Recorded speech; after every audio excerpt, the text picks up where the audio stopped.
Hi guys, I'm Sarah, the Real Simple Mama, and I wanted to sit and talk to you about something that's been life-changing that happened in our family. It's in regards to how we found out that our son has type 1 diabetes, how he got diagnosed, and our journey to get to that diagnosis point.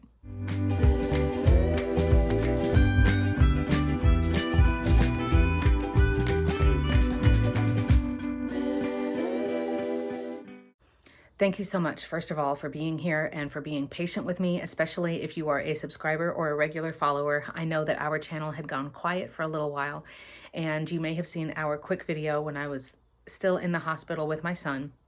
But I wanted to, first of all, to start having some content here about having a child with type 1 diabetes in hopes to help that community of parents. There have been a lot of new diagnoses, particularly since COVID-19 has hit. And I'll talk a little bit about that, but most of the video today is going to be just me telling you our personal experience on the symptoms we were noticing, sort of the little steps that each led us to getting to the ER with our son and how we found out the diagnosis. So this isn't going to be as factual as much as just my personal experience. The other things I'll say really quickly, I'm not a medical professional. I never have been, I never will be. So this is based on our experience and, being parents who love our son very much and would do anything to help him. And I'm not affiliated with any particular group or company. I'm not paid by anybody. So if I give you a recommendation, whether it's a book or a forum or anything like that, know that it's truly coming from something that has benefited our family, and I'm not getting paid or compensated for any of that. So we have found a group on Facebook that's for parents of children with type 1 diabetes. I know the name is lengthy, and I'll put it down here because I don't remember the exact nomenclature, but that group has been immensely helpful. It's everywhere. So let's get into it. Our family has not had any other health problems that have affected us. My husband and I have our 7-year-old, who's the one who got diagnosed. We'll call him Kiddo. And then he has a 5-year-old sister. We're really into plants and gardening and being outside, and chickens, of course. And we are pretty health conscious as far as diet is concerned. My kids love to try new foods. They're not picky eaters at all. And so sort of just a really quick background for us, we have been doing virtual schooling through a public school district, honestly, since the pandemic started in spring of 2020. So my kids have not been out doing a ton of stuff. They've largely just been home with me. And thank God I have been able to afford to continue to stay at home as a stay-at-home mom and a freelancer and a YouTuber, of course. But we were very lucky in that sense that our whole life was not turned upside down, other than us choosing to quarantine really conservatively and, play this one just really close to home, literally. So our kids were doing swim lessons for a while, but otherwise, we're pretty much home all day, every day. And I did not notice anything until probably mid-January 2021. And the first symptom that we noticed with our kid, he's pretty slender. He's always been pretty slender, and they sleep through the night about 10 hours a night. And we were noticing that he was really tired. And when we started paying more attention after bedtime, we realized that our son was having to get up to go pee in the night, sometimes 2, 3, 4 times in the night. And it would start even like an hour after he had fallen asleep.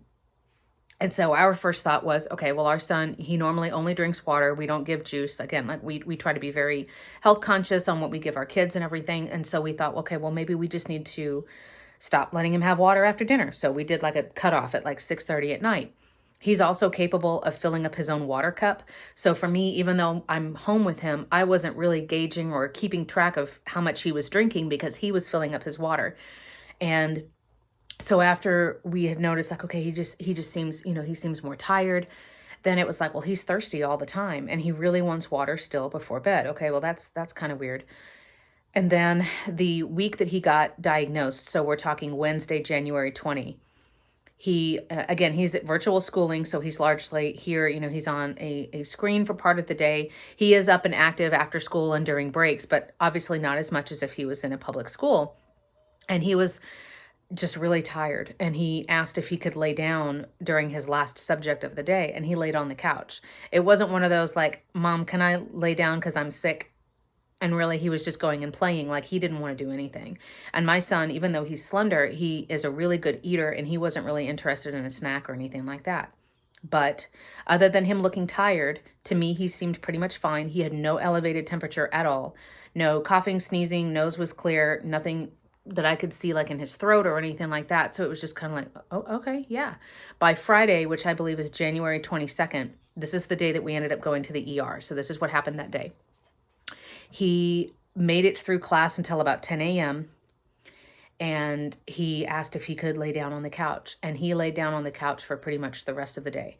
I started doing the very basic diet, and the name escapes me, but you know that diet that you do, the brat diet maybe, when your kids have like a stomach bug, so you go down to like really bland foods. We're talking saltines and bananas and applesauce and that kind of stuff. And he just didn't really have much of an appetite. He was complaining that his legs hurt, particularly from the knees down. So like his knee joints and his feet were aching. I have a foot spa that I never use, so I let him use that. It didn't really help. He started to get a headache.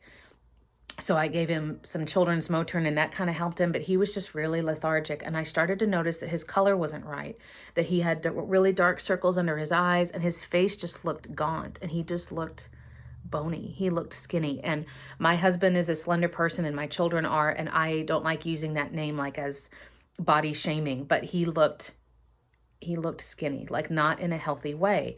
And so I called his doctor and made an appointment for the following Monday. By that night, my husband and I felt like, man, something's going on. And we do pizza on Friday nights. It's like our special family movie night. And he wasn't really interested. And it's like, kiddo's not interested in pizza night? Like, what is going on? So after he went to bed, we called the on-call pediatrician, which please make sure that you've got the numbers for all of the urgent care or the emergency pediatric clinics. I put in my phone in the contact information, is this one 24 hours? Does this one have imaging and a lab there? Like, just figure out all the details. We called our pediatric office, and they have an on-call doctor. It wasn't our normal pediatrician, but she was wonderful. And I started to put all of the symptoms together, and I thought, something's wrong. We need to call right now. So we called, and we were explaining the fatigue, the excessive thirst, and it looked like he was losing weight. And she said, you need to take him to the ER tonight. Our doctor was wonderful. We use ABCD Pediatrics. And again, they don't pay me. I'm just telling you the truth. And she told us, this is the hospital I recommend you go to. It's the hospital where my son was born, actually. And she said, I will have everything ready when you get there. Of course, number one, because we don't want our kid to wait any longer than needed, but also because during the pandemic, they don't really have waiting rooms necessarily open. So I throw a couple of things in my purse. We wake our son up. We get him dressed. He actually threw up a little bit when we woke him. And that may have just been a weird little coincidence, but I'm not sure. And so we got to the ER. Triage and everything was ready right when we got there because of our amazing doctor who had called everything over. And when they checked his blood sugar level, they put a catheter in him, they started monitoring him, and they said that they were going to admit him. And kind of stepping out of the order of things, his healthy blood sugar level now is between 90 and 160. If you do a finger poke and you're checking like his glucose level. When we got to the hospital, he was at 620, and which is just absolutely terrifying. So really quickly, the reason he's exhibiting those symptoms is because, you know, the pancreas is not doing its job in creating insulin proportionate to the carbs that he was eating.